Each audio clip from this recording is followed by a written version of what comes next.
আজকের ভিডিওটিতে জানাবো সমন্বয়ক উপদেষ্টা আসিফ মাহমুদ এর ছোটবেলা, জন্মস্থান, পরিবার, ছাত্র আন্দোলন সহ নানা অজানা তথ্য, যা জানলে আপনি বুঝবেন কিভাবে এক তরুণ নিজেকে দেশের নেতৃত্বে নিয়ে এসেছেন সাহস, ত্যাগ আর সংগ্রামের মধ্য দিয়ে।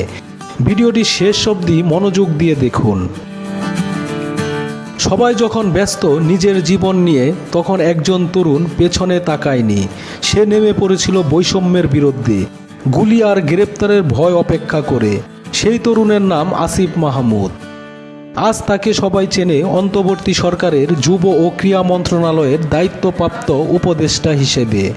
কিন্তু এই জায়গায় পৌঁছাতে তার গল্পটা ছিল অনেকটা সিনেমার মতো।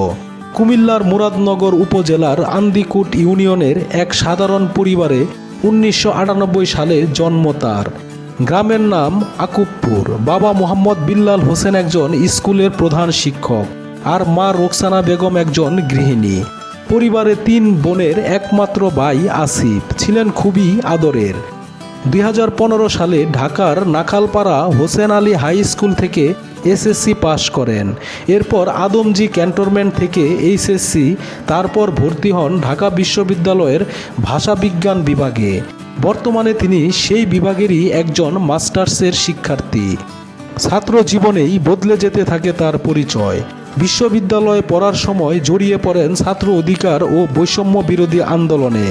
তখনও পরিবার জানত না তাদের ছেলে আসিফ কি গভীর একটা দায়িত্ব কাঁধে তুলে নিতে যাচ্ছে।